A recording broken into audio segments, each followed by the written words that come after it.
Oh, we're live though.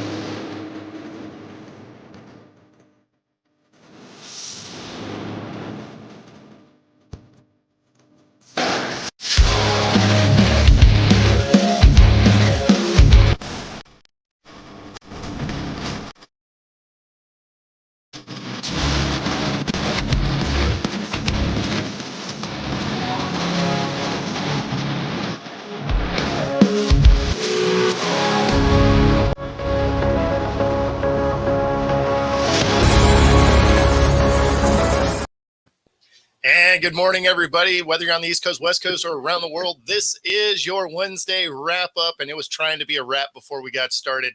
I am joined here with Mr. Yu and Herb. How's it going, gentlemen? I don't know. Good morning. I don't know what to say. Good morning. The computer is just not Wow.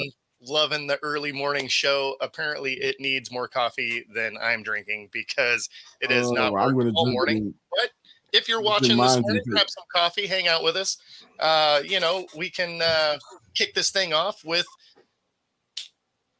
the NHL Finals. Finally wrapped up. Panthers get it done. Not really the way you thought it was going to go down, though.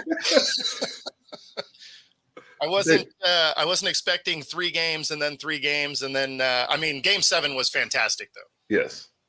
The only hockey game I watched all year, and I said, I got to tune in for a Game 7, right? So without understanding, I guess, the nuances of hockey, it's like they picked the game. Like, okay, let's start off with a couple early goals just to make sure that you're interested and you're going to stick with us. Yeah. And then we're going to go into what the hockey purists like. So no, it was good action. It kind of sparks me to want to find a team to root for. So I have a little more on the line, but it was good. It was a good start for me to watch a hockey game like that. Well, the Panthers regionally aren't that far. Yeah. So, if you want to jump in on a winner. I got an entire basket of feelings about this. So I have a team that I root for, and I feel like my team should have been able to beat these guys. To watch how they won this, my heart sunk in my chest when I saw the news. So I'm like, oh, no.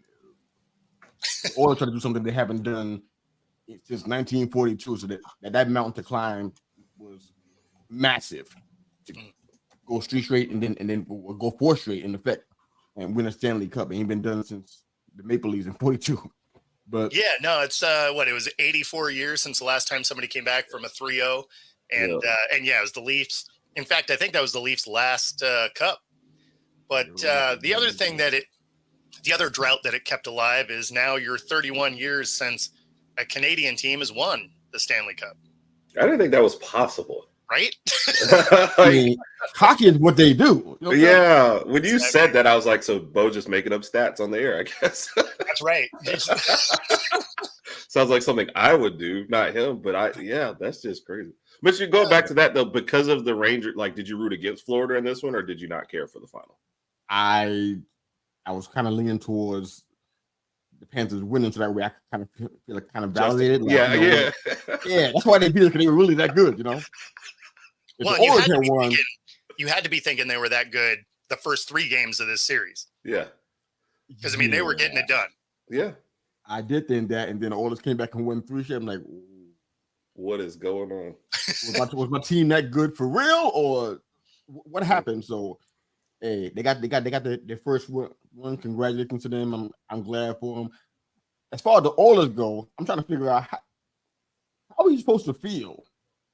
You go down to a 3-0 deficit, you win 3 straight, and then lose a Game 7. I know some folks would be like, "Oh, well, at least you were in it." That kind of participation trophy mentality that don't work for me. You can't win 3 straight and lose a Game 7. It can't. There's no silver lining in this. There's no way to spin this to make it sound good. It's like, wow. Well, we had that question posed to Raj on our show. Would you rather win? Would you rather lose in a blowout or a close one? So if you're the Oilers, would you have rather just lost 4-0 and went home? No. Or lose 2-1 in Game 7 and have that heartbreak? 2-1 Game 7. You don't want to get the brakes beat off you. Like, that is not – you don't play all year to just get smashed. So, when you look back at this series, you're going to say, okay, they went down 3-0. Their goalie, Bobrovsky, was killing it, right? He was able to block everything. And then they break out and beat them up 8-1. And then the next 2 games, I mean, they were scoring goals. Yeah. So, like, not that moral victories matter because you don't get hardware for those, but you also don't go down as just not showing up in the finals, right? And they showed up well enough that McDavid wins the Conn Smythe, right? So, I mean, he gets the MVP of the playoffs on the losing side, which, I mean, how rare in sports is that a guy on the losing side actually gets the MVP? So, yeah, I mean, you don't want to get beat out. Like, I mean, I've been on both sides of a blowout. I can tell you don't want to get blown out. I kind of just wonder, I don't know about the oldest makeup. I haven't been following them at all. So I don't know if this is a young team or these are a team full of veterans that are, they were kind of relying on this one before, it's a team of scorers. Like who? It's a team of scorers. Like they. I mean, are they veterans or are they young? It's a young team or I mean, they're not young, but but they're not old either. Like this is a team that they can kind of run back. Okay, they'll be together for a while then. Yeah, a little while anyway. Okay, right. That helps a little bit because they got, when came back in 3 straight and then they lost in Game 7, and this is a team that kind of relied on this. Like guys ended their contract, they blow the team up, and it's going to be horrible. Yeah, they got a chance to run it back. It'd be motivation for them. Sure, and they have, this year. The guy that won the Conn Smythe, right? He led the league in scoring anyway, in Connor McDavid. So I mean, they have some really nice elements of this team. And after you saw them with that breakout game in Game 4, it made you look at it as, okay, maybe the Panthers weren't super focused in that game. Right. They come back in Game 5. And they still hang a ton of goals. Yeah. All of a sudden, you're like, oh, now their scoring is starting to come together because McDavid isn't the only one that was scoring on that team. I mean, they had 4 guys that can put up points. Yeah. So then when they tied the series up, I mean, you had to think that the Panthers were really in trouble because Bobrovsky, who had been amazing really all season and definitely through the playoffs, was getting goals scored on him. And, he picked the right one to dial it back in. Yeah. And they kind of, the approach is always interesting because you always hear the cliche, you have to take it one game at a time. But you just feel like the Oilers like, look, we just have to put everything we got into getting Game 4. Like without Game 4, there's nothing else. And then you win that one on the road in Game 5. Now you're like, well, look, we got a Game 6 at home. We got a real chance of getting back here in a spot where we just won one. But I think we as fans just look at, 3-0, it's over. I think as the players involved, you have to be like, okay, just get one, and maybe your motivation in Game 4 is like, don't get embarrassed. That's fine. Whatever the motivation is to get you through the next game has to, it is what it is. So I was impressed. I knew I saw this somewhere. There's 2 guys on their team. I think they're 2 of their leaders. They're in a little contract situation where the team has to decide whether I can't pronounce their name. I'm not even going to try to butcher their names on air. I'm not even going to give it a shot. You can just call them Herb and Bo. No, I probably say their first name. I ain't missing out with the second name. Not too early. But they both in a contract situation where the team have to decide they're gonna bring it back on and extend them or not. So these are 2 leaders that can change the face of the team if they don't decide to extend these 2 gentlemen here. Bouchard is one of them. The other one's name I can't pronounce his name. His first name is Leon, but I can't pronounce his last name. Sorry. But yeah, those 2 guys are significant on this team from what I'm understanding. So they got to figure out because free agency comes up in July on the 1st. So we'll see how that looks. But yeah. Trina was rooting for Edmonton too, though. She's in Canada. So cool. She was pulling hard for them during that game. And educating me at the same time every time I asked a dumb question about hockey rules. Yeah, and this is very true, Rob. More money to be made in a tight series. Absolutely. Plus, I mean, the networks want to have all the games because they have the advertising sold for those games. Right. So absolutely. And yeah, I mean, You want to Rangers see would have brought in more money though. Yeah, it was funny that it ended up where the Rangers. They put more money in. They put more money in. You got to get there. I know. They couldn't quite pull it off. Yeah. It's weird that it ended up to the final game of the College World Series and Game 7 ended up being like at the exact same time. I realize you can't maybe predict these things ahead of time, but that's just bad scheduling. So especially with so few events going on right now, that's just bad scheduling. Yeah. Which I'm probably sure at 3-0 they were like, oh well, we don't have to worry about this. And all of a sudden they were like, what? Game 7 is win. So I mean, I guess speaking of contracts. Your Knicks decided to trade a lot of picks away. Oh, I mean, y'all are mortgaging the future here.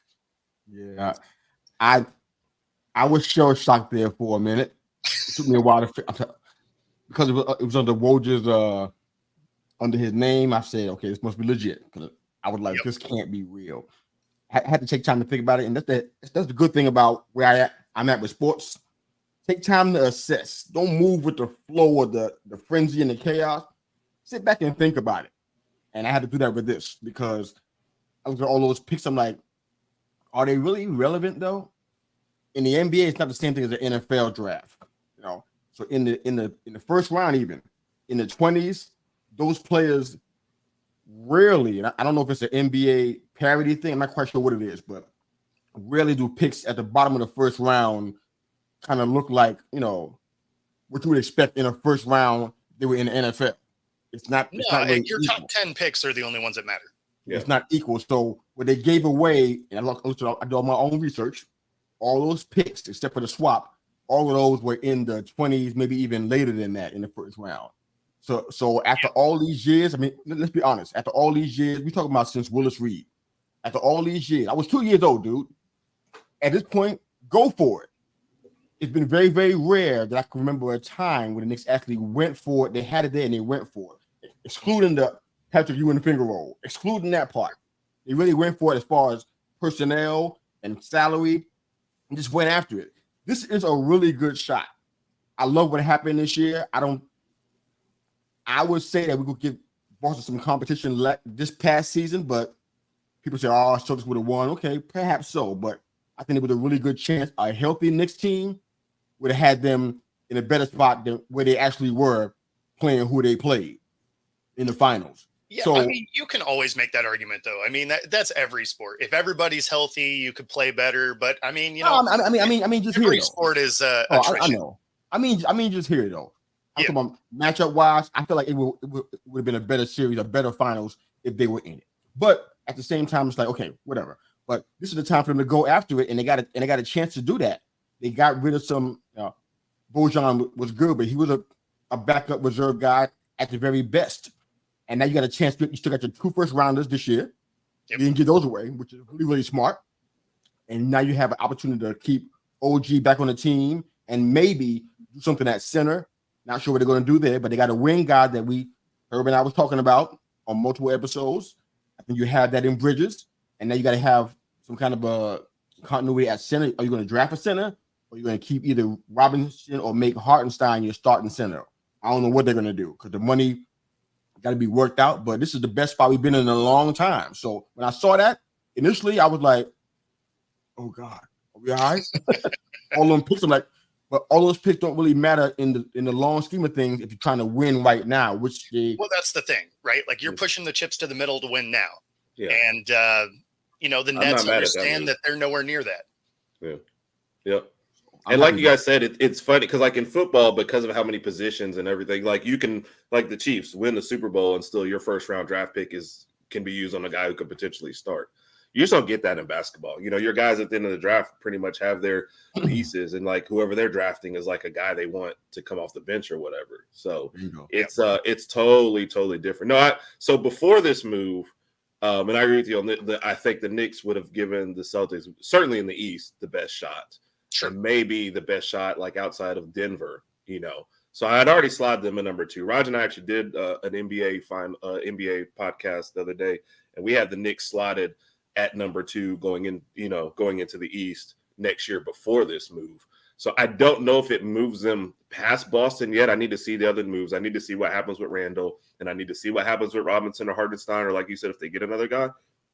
But I love the move. Like, we've sit there and talked, like you just said, we're like, they need to get a wing. They're like, fine, we'll go get a wing. I feel like they called me up and, like, hey, Herb, what do you say?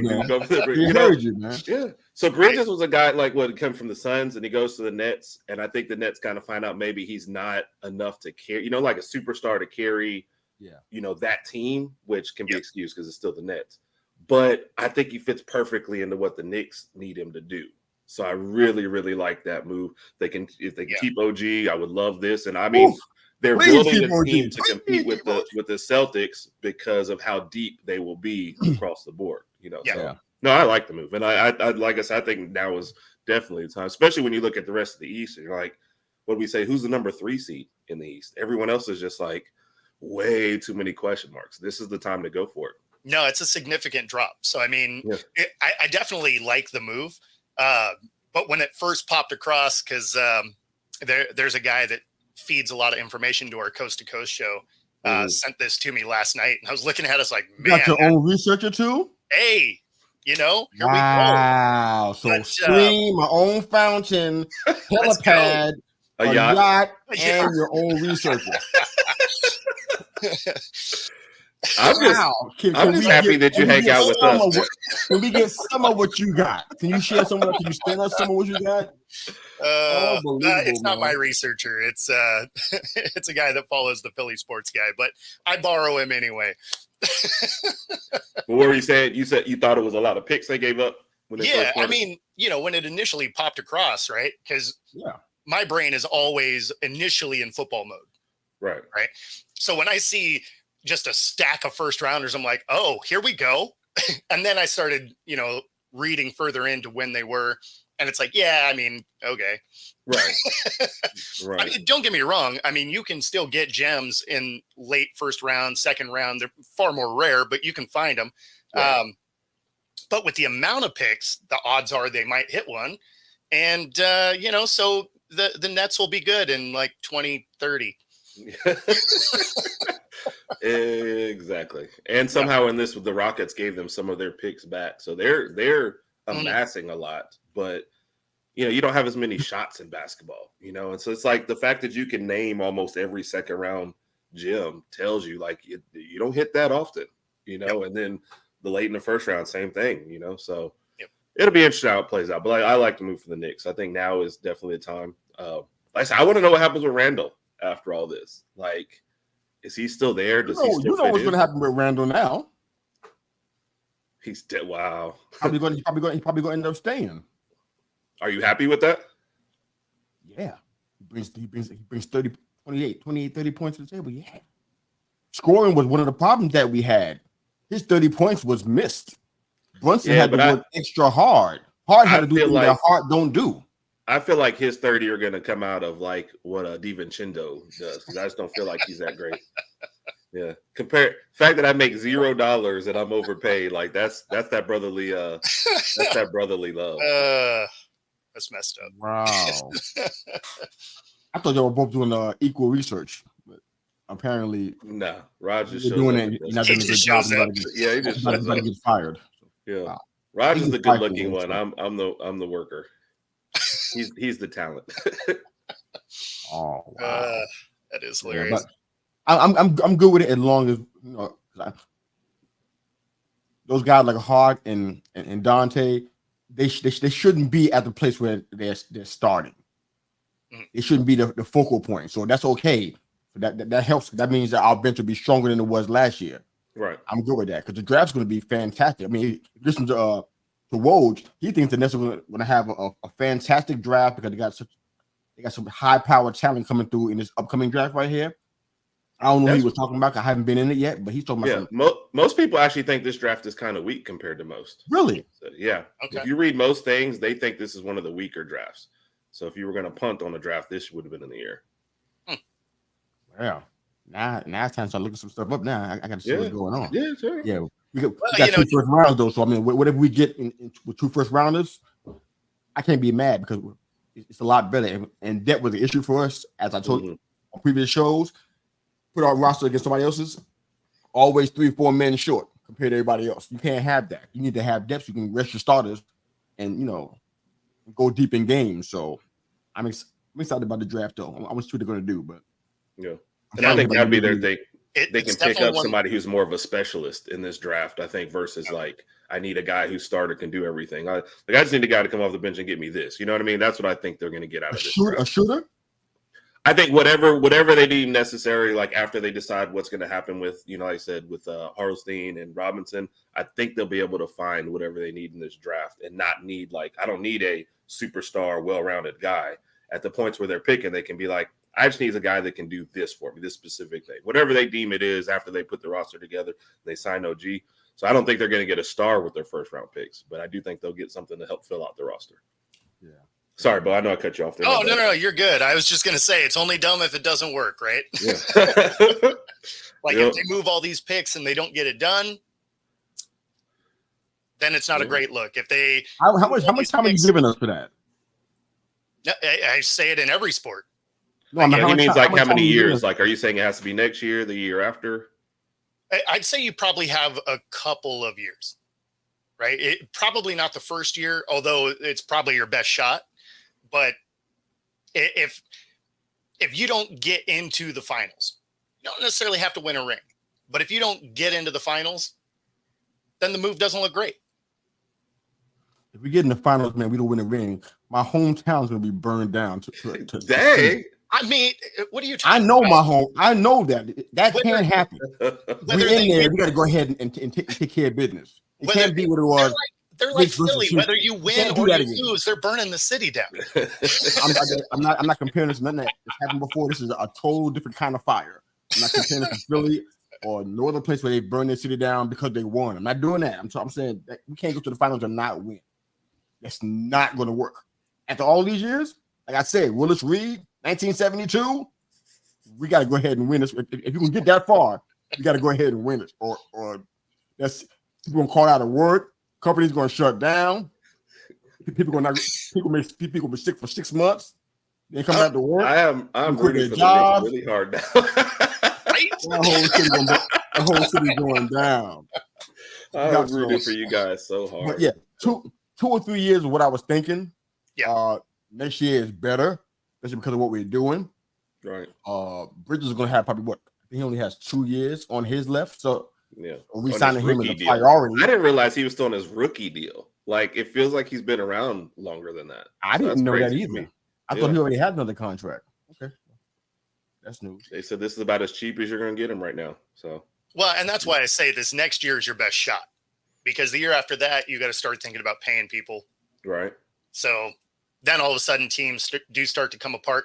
That being said, basketball is a little bit different because they can be like, oh, salary cap, cool. How about I just slide some extra money your way and then the cap doesn't matter. Robert, that man is stirring it. Everything we talk about ain't gonna get talked about today. You start messing around with this kind of stuff.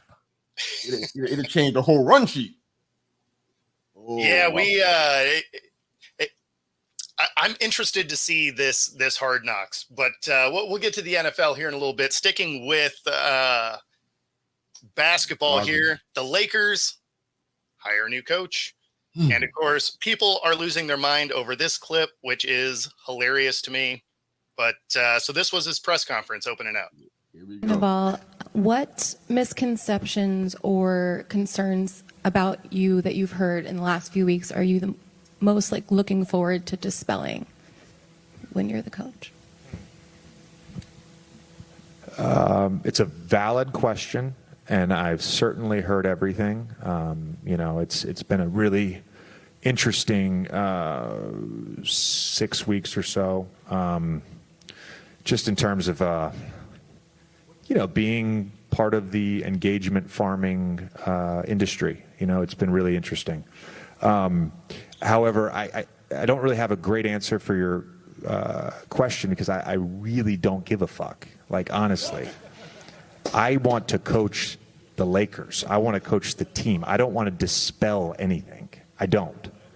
I want to become a great coach in the NBA, and I want to win championships, and I want my players to maximize their careers. That's all I fucking care about.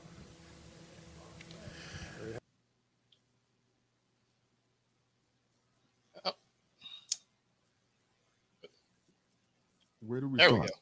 It was like Mr. U got so mad he walked out on it. Right? Where do we start? Okay. It was no, it froze. So when I clicked the button, instead of my mouse going all the way over to the clip, it stopped on him and was like, poof, gone. Oh man. All right. Well, thanks for having me back on the show. I appreciate it. Welcome back, Mr. U. It's always good to see you, sir. It's been 3. What did you do with your time away? That's right. Thanks for I don't stopping know. by. Yeah, I scratched the itch, and that was it. All I had time for. Well, yeah, no, I mean, it's funny because people are losing their mind over, how he approached his press conference, which I don't really care about. Do you guys think it's a good hire? I mean, it's not like people were clamoring for this position, right? And he did have a good NBA career. So it's not like he's just been a mouthpiece for the media, right? I mean, he had a good NBA career. He knows how it works inside the room. Do I love the hire? No, but I mean, it's not like anybody else wanted the job either. Yeah, that's a really big part. I'm kind of shocked a little bit that it wasn't more of a line to get to that prime head coaching position. But as we discussed in previous weeks, I feel like your king gets part of the blame for that. You can say Tell what you want about him Raj, doing you the might vote. want to mute us for a second before. Yeah, I know he starts. might. He may want to. It won't be long. It won't be about 5 seconds. That's really all it's really worth. But I think he's put a big part in the reason why he had a long line for a coaching job with the LA Lakers. That's marquee if I ever heard it, and there wasn't a lot of folks there. What's that tell you? But in regards to Redick, I don't know, man. We got a lot of examples. Steve Nash was an example with Brooklyn. Derek Fisher with the Knicks, which I remember very, very, very, very much. Jason Kidd in Brooklyn. Darvin Ham, I guess you that an example. Former players who go into coaching and they kind of don't meet expectations. You put him in a spot where he has to have a really high expectation, and it's not really fair to him. So I'm not in love with this. A more established coach, somebody who kind of a no-nonsense, not Bobby Knight, but I'm blanking out on people who, fit in that category, but somebody else that would not, take so much guff and kind of just, and know how to coach. Better fit on this particular team with this makeup than the one they have right now. So we'll see what happens. He sounds like he's pretty forceful, dropping F-bombs and saying what he don't care about. So maybe he got some moxie or whatever. He got some cojones. That's where it makes you think, is he going to be able to counteract some of LeBron's toxic traits? I mean, they're on a podcast together anyway, so obviously they have a relationship that works. Right. Yeah, but is that good though? What are we talking about? This is player coach now. We're not talking about buds that do a podcast and whatnot, hit record. We're talking about player and coach. Can you tell him what to do? No. Well, that's the thing, is I don't know that any coach gets to tell him what to do, right? He's the self-proclaimed king since he got into the league. So he kind of does what he wants. It's why he builds the teams he has, right? He dictates what happens to the team, whatever team he's on. So, I mean, that's not good. Actually, just in case we're not clear on that's not a good thing. We're not. No, but it does make the coaching hire make more sense because they are friends. Maybe they can work better together than coaches in the past that actually just wanted to coach. Yeah.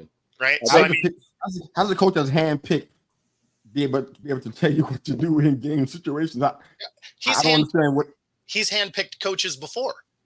Yeah. But they were normal coaches and they wanted to coach, and he didn't want that. I just don't like throwing a new coach into any kind of championship situation anyway. That one's already weird, even before you get into the rest of this stuff. You're basically telling JJ Redick, come in, learn on the fly, but oh, by the way, you probably only have like 2 more years. We need a championship out of you, because LeBron is already aging. But then when you throw that into it, I think that's why I like an established coach who's a little more confident in himself. Redick seems to have plenty of confidence, and maybe the friendship comes into play. But I just feel like the first time he makes a bad rotation and they lose a playoff game or something, like this whole thing is coming crashing down. It just seems like if I was a first-year coach and I was JJ Redick, I would get into a situation where I could grow with the team versus, all right, man, you better get this right because we lose a December game and we're firing. Yeah. Well, and I think that's probably true because if you look through the history of the NBA, anytime a coach has come in with no coaching experience, they get about 2 years. Right. Darvin Ham got him to the Western Conference Final a year ago and still got fired. So they're like, I feel like I know Raj loves the Lakers. His comment hasn't been posted yet, but I get what he's trying to say. But that middle part, brother, I'm sorry, I just can't get with it. The challenges are not going to be the same. It's going to be different. If you had a guy, for example, and I'm saying you get him now, you can't. But say you have Pat Riley, somebody who they compare Reddick to right now as a young version. If Riley was in a situation, coaching the way he knew how to coach, his level of challenges is not going to be exactly the same as a Reddick. It's not the same thing because he has experience on his side. He has game tape. That only matters if the coaches, if the players are going to listen to you. Exactly. So the challenges are not going to be exactly the same. I don't care who you bring inside. It's not the same, man. Well, no, it would be very similar because LeBron's not going to listen to anybody. I don't think it's going to be similar. Yeah. The same time going to be exactly the same. Next quote this counts everybody's experience. Put him on a level playing field. Reddick and Riley are not on this level playing field. It's not the same. He got experience that Reddick may never get. It's not the same at all. So I can't say that part. But the issues that they're going to have on the team with communication, that kind of stuff, yeah, health is an issue. Roger's right about that part, but the communication part, maybe Bo is right, and their friendship is going to carry them past the 2-year default that we seem to be having with him on every team he goes to. So I don't think it will. I think his career's over in 2 years, and so they probably blow the whole thing up. They were trying to build this team to build around Anthony Davis for the future, and I just don't think that's going to work. Well, and to the health issue, though, like the Lakers starters were as healthy as they've ever been. So yeah, but AD is not that dude. I mean, let's just call it what it is. AD. Oh no, I agree. That's what I'm saying. I think that was the plan, and that was the post LeBron plan. And I think somewhere along the way they're realizing, yeah, that plan's not going to work. So I don't know. I don't know if they have another plan after that, but I don't think JJ Redick wants to be around for that. Even if he survives this, I know I wouldn't want to be. I wouldn't want to be all of a sudden the Lakers.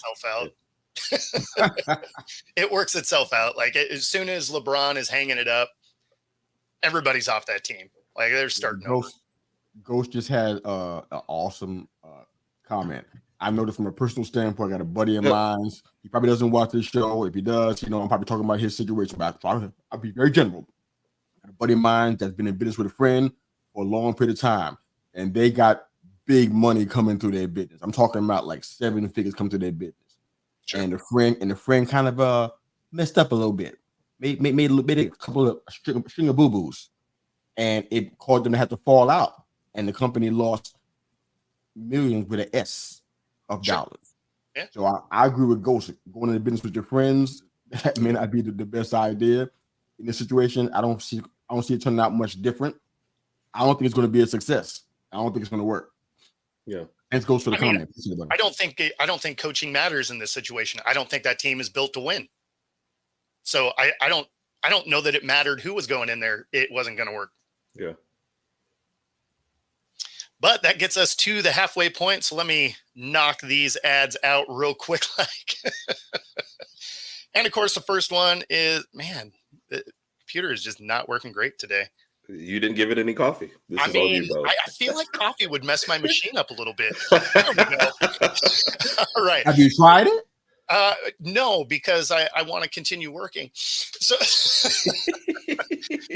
but of course, this show brought to you in part by True Fusion Gyms. There are 3 locations: the Bellevue, Ballard, and of course the new one in University Village. If you take the QR code on the screen right there, you get free 5-day pass.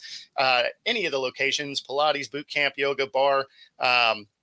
Awesome facilities, and of course, you can try all of them out. Find your edge at True Fusion Gym. And of course, for the final home game of our AFL team, the Washington Wolfpack, if you go to Ticketmaster, you can use promo code PACK50 to get 50% off your ticket. The cheapest ticket you can get right now with this promo code is $10. So let's fill this place out for their final home game. I will be there covering the game as well. So come say hi, and we'll see you there. All right. So WNBA, staying with basketball, hits their biggest ratings mark, jumping into the 3 million viewer range of the Fever and Sky, Caitlin Clark, Angel Reese rematch. And, that's pretty fantastic for the league, especially considering when that game happened, you still had championship, hockey plan. So it's not like it was the only thing that was being played. So to grab 3 million viewers is pretty awesome. It was actually the day before the finals, though, so it was by itself. They had the three. It wasn't in a time slot versus anything, but there was still other sports happening. Right. No. And I don't want to take away from it. I thought it was a great. I mean, we talked about it a little on Monday. I thought it was a great game. I definitely tuned in for it specifically. We were actually out doing stuff, and I said, "No, I'm heading back home. I'm going to watch the game. You guys can continue on." So no, it was. That's a huge difference right there. Yes. So it was well worth it. I mentioned before, I don't think the WNBA is capitalizing enough on there. It's like they just, especially because Reese fell to 7th in the draft. It's like they almost forgot her star power in all of this. They focus on Caitlin Clark. But like I said it before, I would have made this the Bird Magic kind of thing. And this would have been all over and everybody. I would have also moved the other WNBA games up an hour. So they would have finished before this game. I don't know, maybe you have WNBA Game Pass, maybe or whatever. But I feel like all of the WNBA eyes should have been on this and all the other. Like, it was just a great game to watch. So I know I've probably talked too much already, but I enjoyed the whole thing for sure. Yeah, that was probably the first game that I watched all the way through. Right. That's not nothing to be proud of, but it just happened to be a fact. At my first game, I'm talking about quarter to quarter. I just turned on commercial, but I watched the entire game, man. And let me tell you something. It is what we thought it could be. It was that. It was entertaining from end to end. It was just a lot of speed, fast-paced game. It wasn't plodding like we've seen in years past. It was fantastic, man. Some of the shot selection, not thrilled with that. I was on the show last night. It was a WNBA specific show. And I was just talking about the lack of focus. I mean, the defense is good, but it's not the reason why. It's a focus issue. These girls can get that part together, and then the organization can kind of get the marketing promotion stuff going. It can be even better than what we've been seeing so far. So I watched that game. I was part of the 1.58 million viewers that watched that game. I was, whatever the number was for that game on Sunday, but it was fantastic, man. It was a really good game. I like what they're trying to accomplish. And like Herb said, it should be a recent Clark thing, not racially tinged, but I'm talking about player to player. It has the Bird Magic kind of capability to it. And go say Reese of the dog. Dogs can be trained, but whatever. But it was a really good game. I really enjoyed what was going on with that, man. What's that mean? No, she was saying that dog. She put up an awesome you can't teach that. You can't teach the dog that you got inside of her. I'm like, yes, you can. No, that part of it's true. Yeah, it was really good, man. I mean, I'm not even sure she's like Robin because she can't score. The best proof you can't teach dog, 100% best proof of that, AD. Yeah. I think 25 points, so she can do more than what Robin is doing. Talent in the world. Yeah. She has the potential. I mean, we discussed on this show. She can up her shooting percentage. She can work on that part. That's not something that's out of her. When Robin had the ball in his hands, I don't think, you know what? Here comes that thing we need. Here comes that perimeter shot that we need. I don't think about that concept. I think about him as a rebounder. So, all respect, Ghost. I don't see the comparison there in that regard. She's definitely an elite rebounder, but she can shoot too.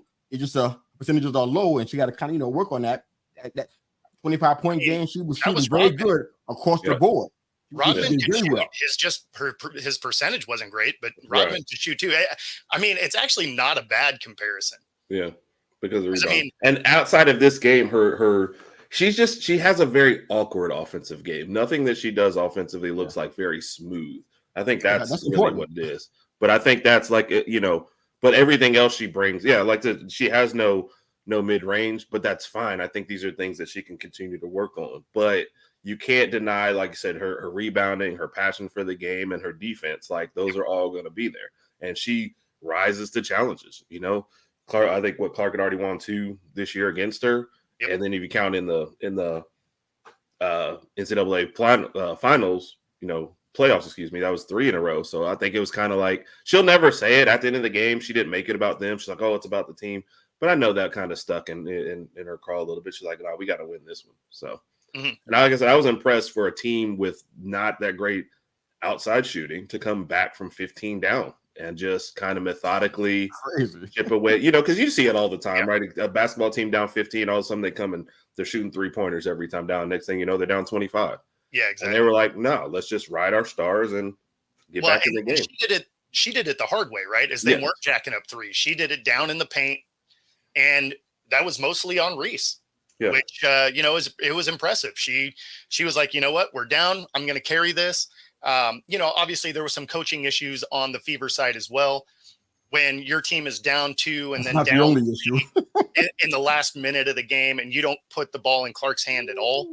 Right. Obviously that's a huge coaching issue. Now, does she put the shot up? Maybe not. Maybe the play goes away from her, but she has to touch the ball. Yeah. And I think on the first shot she did, but it was like 3 possessions in a row, and only one of those like is inbounded to her. And then she passes to Boston. Boston missed the shot. But like the play before that, Boston hits a 3 because she's looking around and like, what's going on? Somebody come get the ball, some kind of do. And everybody was just kind of like, I don't remember what, it's just, there's been a lot of criticism of the Fever coach. And when you start to look at the team, they have some talent. They have high draft picks that are out there and playing. So it's like kind of what's going on. And then, maybe it's the fact that Caitlin Clark just got there. There's sometimes they honestly look like they've never played together, which they kind of have it. Yeah. So they got like that a lot. Yeah. Right, they got talent, man. Boston and Mitchell are they're not scrubbers, man. Boston and Mitchell are talented.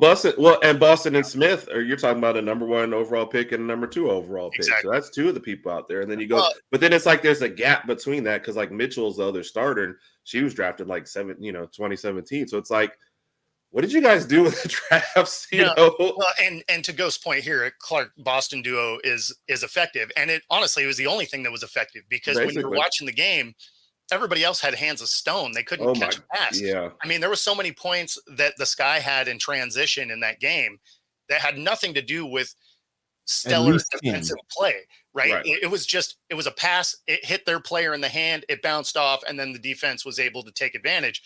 But, I mean, go hang out with some football players. Learn how to have soft hands because you need to be able to catch those passes. Yeah, I feel like it goes back to focus again. I went back and watched some of that stuff, and when you worry about 3 things at the same time, something bad is going to happen. What about where you are in proximity to the basket, your defender, and then catching the ball? It's like, okay, you got to concentrate on something. What's the most important thing to concentrate on in that moment? Out of those 3 things, catching the ball is the most important thing.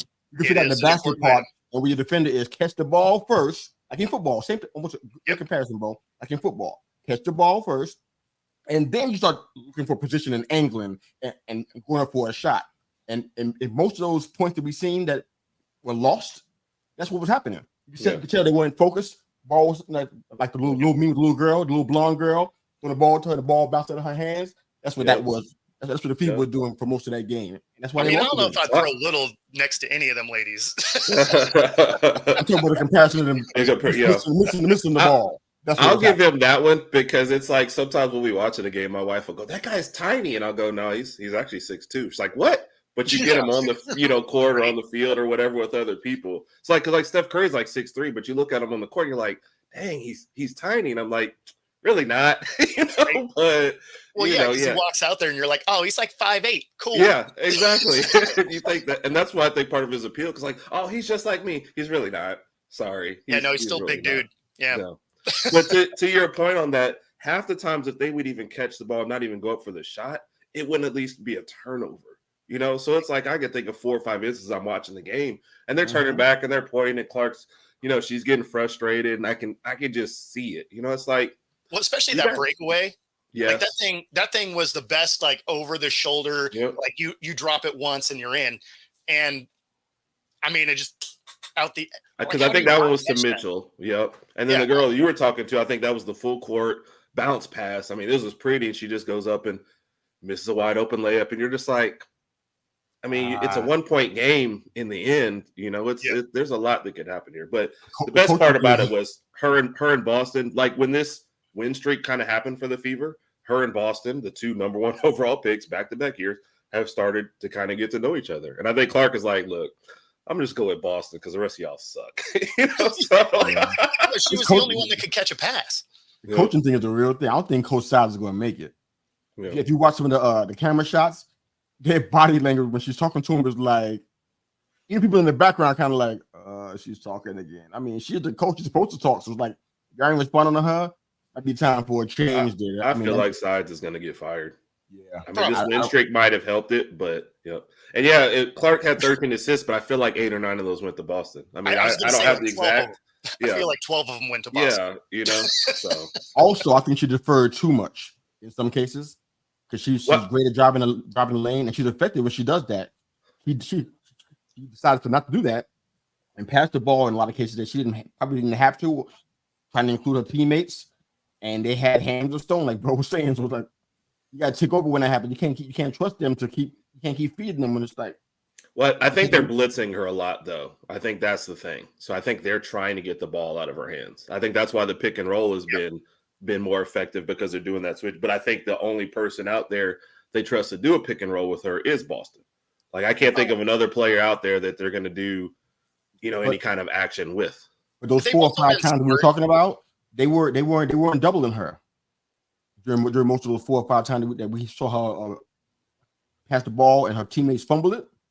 But they were good passes, though. Like the ones we're talking about were still good passes. Yeah, they were good. Like we're talking about like the one we're talking about with Mitchell where it bounced off. That was a layup. She's under the basket. And the full court bounce pass, that was a layup. So it's like she looks selfish if she's ignoring those. You know what I mean? So these are all good passes. I don't fault her for the passes that she's making, but there's only so much you can do. So indeed. And no, if Sides goes, I don't think Clark is LeBron because I don't think she's publicly or personally lobbying for any of this. I just don't see good coaching sometimes from Sides. So you're going to play Clark as many minutes as you're going to play her. There needs to be, like to your point, there needs to be more plays or more specific actions run for her. Well, defenses have played Clark in a smart way where they haven't thrown a true double team, but they've broke towards her like they were going to be, which makes you move the ball. Right. So they haven't had to come fully to her. I think that's something she's going to learn to exploit a little bit as time goes on.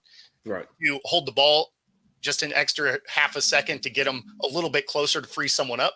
But when you watch, there's been a second player breaking, takes like a 2-step, her direction. She moves off the ball, but that player isn't far enough out of position to be in a defensive problem. Right. And so I think that's something that'll probably evolve in Caitlin Clark's game as she watches tape of that. Like the off the ball action too, or the two? Because go along with that, when she passes the ball, she stands. She's not moving. She's not doing anything. Exactly. So, she needs to be able to get some of those passes off while in motion. Yeah. To be able to draw other defenders in. Yeah. But again, I think that's just a part of her game that's going to evolve. I agree. Yeah. I think all these things are fixable. I don't think any of this is like the finished product by far. So, yeah. Well, Clark isn't big enough to run through a screen. Let's be honest. She needs to hit the gym a little bit. Yeah. That was my number one. I mean, and that's true when you watch the NBA too. A lot of times rookies, they haven't filled out, right? Look at Steph Curry when he first got there to now. Like, it's a huge, huge change. Absolutely. Absolutely. All right. So let's move into the NFL as we're running out of time. And of course, we might as well kick this thing off with Hard Knocks off season. I saw the trailer for it yesterday. I don't watch a lot of Hard Knocks typically, but I'm curious because there was enough weird stuff around the Giants that I think it'll be interesting to see how that was filmed,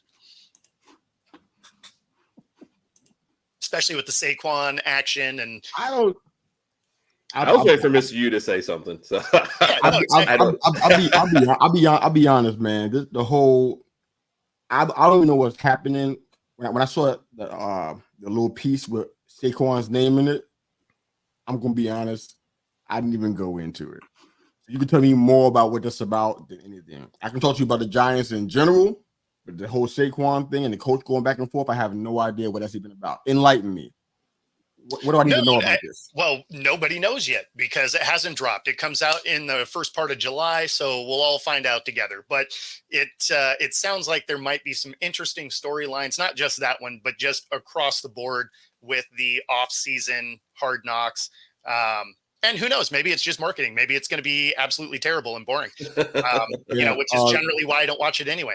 Yeah, I feel you on that one. I don't know about I heard something about the contract. Even when the day after he went to Philly, we didn't offer him a contract. I heard numbers for several months before that even happened. Whether it's true or not, what do I know? I'm just a fan watching the game and talking about it on the podcast. I have no idea, but I heard a number that was fielded his way that I guess he didn't like. Right. Sure. So it wasn't like he wasn't offered anything. So I don't know what they mean by formal contract offer. I don't know what that means. It means they split a page across the table, and sounds formal. It's not formal. It's on paper. That's like the napkin, right? You're like, this is kind of what we're thinking. You'd be like, yeah, that's cute. I'm out. Like, I mean, if you get a disrespectful enough number, you're not going to negotiate at all, right? Think about if you were selling something on like Facebook Marketplace and somebody's offering you 50% of what you posted it for, you ain't responding. You just be like, nope. You're not countering that. You're just like, yeah, cool. I'll sell it to someone else. And that's, I don't know that. I'm trying to pull a number. Maybe you guys already have it already. The number that he got with Philly. No, it was a disputed number anyway. There was. He's saying what did he actually sign for though with Philly? Is what was that? I got it now. It's 3 years, 37. But the number that I heard was in the same ballpark. I think it might have just been 36 million total as opposed to 37 3/4. So I'm like, if that disparity offends you that much, you're talking about something else, then you probably don't want to be here. I think what you're talking about is a distinct difference in guarantees, I'm sure, is what the main thing is. That could very well be the case. I mean, I doubt it was $26 million guaranteed, and you want to be close back to Penn State and go back home. So there's a lot of the factors involved in this. I'm just focused on the team that we got. Yeah. I like a lot of things that I'm seeing in regards to kind of just, some pieces and stuff at tight end. I like the competition there of guys that I think are really good. Any one of them could be number ones in this offense. Malik Neighbors seem to be settling in pretty good. Mm-hmm. My biggest concern is the whole quarterback deal. Because I'm like, okay, with the O-line, they made some adjustments that I like. I think they would be better than they were. A lot of Giants groups really want Locke. Yeah. I'm not gonna say that that's not a good thing. I don't know what it is, but I look at the draft and I'm like, I don't want to go to the draft as early, but I don't have much of a choice. I'm like, the quarterback draft is like, if you don't get Beck or Sanders, presumably, it's like you're looking at Drew Aller. What are we talking about? Quinn Ewers? What are we talking about back there? So it's like you got to think about that kind of stuff because I don't think Daniel Jones is going to make it. Yeah. I don't care what he does. I don't think he's gonna be able to make it. If he has a good year, I still don't see us continuing on with him. Even if he has a good year, there's no logic to this. It just kind of feels like it's already done. If he has a good year, why wouldn't you? Huh? If he has a good year, why wouldn't you stay with him? Because you're under contract anyway. I think I don't trust all the things that already happened to him physically. I kind of feel like at the wrong time, that's going to come back and bite us. I kind of feel like a clean statement. You talk about dealing with your neck and that kind of stuff, and ACL. I'm like, and then and the other mental thing that I saw. I watched so much tape, the past 2 years, and looked at kind of wide open man. Now the O-line was dead last or mid last most of the time, but Eli's was too. And he found a way to capitalize on that. So that's not really an excuse. It's on you to find open man. And there was so many of them that I saw in so many different shots and tapes and playbacks and stuff. And it's like he couldn't find them. He couldn't see them. He was looking at the wrong things. And it's like, is that fixed because you're back and you're healthy now? No, definitely not. And I think that's why so many Giants groups are kind of clamoring for Drew Lock to get the start. Right. And which, fair enough. I mean, anytime you've watched Drew Lock, he can throw the ball, right? Like that hasn't been the problem. That wasn't even his problem when he was in Denver. I mean, he won games in Denver. So, I mean, he just, he has momentary lapses in judgment. He just seems like he's a backup quarterback for life, though. Like the guy that I wouldn't mind starting like 5 or 6 games versus all 17. No, and that's the thing is he is a very capable backup. But yeah, I think you're right. I think that's ultimately where probably where he stays. Yeah. And it would be a very Daniel Jones thing to play really great during your contract year, get a great contract, and then play really great on the year where they have an option of getting off of you that year. Like, oh, he played really great. We're going to keep him. Yep. And then be, because I agree. I think if they're kind of going through a mini rebuild, I would want to punt on Daniel Jones for sure. And I don't get the whole Saquon thing because it's like, I get, there's hurtful, whatever, but paying Saquon doesn't seem to be in the best interest of what they're doing right now anyway. Like you can get cheaper at running back and be fine for the next couple years until you fill out the rest of the team. So a lot of folks do that. Yeah. I'm fine with their strategy. I think they're better off. The tormenting part is that that these guys were historically bad. Yeah. I go back and look at maybe 3 or 4. There was definitely 4 games. I put it in an article. 4 games that they lost by like 5 points or less in 4 games. Where does that put you? That puts you as a 10-win team with that mess that we had out there. So it's like my expectations for them are higher this year than that. I'm like, you improved in specific areas. So if you lost those kind of games, you can win. You could be a 9 or 10 win season now. But is that good though? Where does that put you in the draft next year? So I'm thinking about all that kind of stuff, and I don't really have great answers. I'm just like, but this is definitely potentially at least a 10-win season with what's changed. If Daniel Jones is better, even if he's not, like you said, Drew Lock can be serviceable, and you're gonna have better than what you had last year. I think Drew Lock is better than Tommy DeVito. I'm just taking a shot in the dark. He's definitely better than DeVito. A shot in the dark. Honestly, I think he's better than DeVito. No offense to my guys in Brooklyn, my guys. I think he's better than that. So they can be a 10-win team, but what's the end game for that? Where does that put you in the draft? Is that a good thing? Because 2022 probably shouldn't have happened, but it did. Yeah, I still think he's better than Jones, honestly. I ain't against that. Whatever's best for the team. But it's like, where do you go if you have a 10-win season? You shock the world. What do we do then? Because Lock can't be a starter long term. What do you do then? Who you pulling from the draft? What's next? But you're not getting anyone from the draft. You're starting. You're starting. Lock is on our team wearing blue. Y'all gonna have to come check with me because I ain't gonna know. I'm not sure what reality. What universe am I in? If Dak is a Giant, I can't actually. I can't get with that yet. Oh man, I hope that happens. I know you don't care about me. That's why you. Oh, that's harsh. I think the storyline around that would be amazing. You don't care about my well-being. I know what he's about to care about. We talk about Romo being a Giant. Did you know my heart stopped beating? Romo being a Giant. What? Are you trying to kill me? You'd be you don't want me here? You'd be like, you'd be like, I'm not a Dak fan, and then he would sign and be like, you know what, Dak's all right.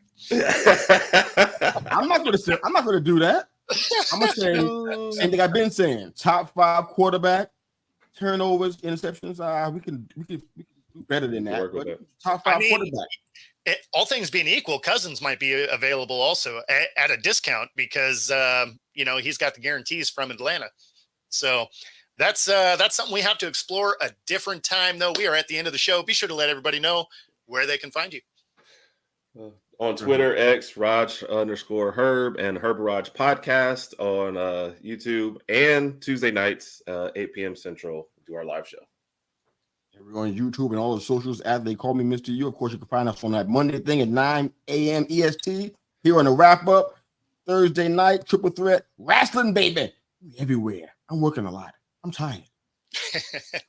And of course, if you're watching us right now, be sure to like and subscribe. It helps us out a lot. If you're on Roku, stay tuned for the next hour. And of course, if you are here in Western Washington, meet me at the Snohomish Buzz Inn Steakhouse for the at 4:30 today for the AFL Washington Wolfpack press conference. I will be there asking some questions as well. So other than that, we will see y'all next week.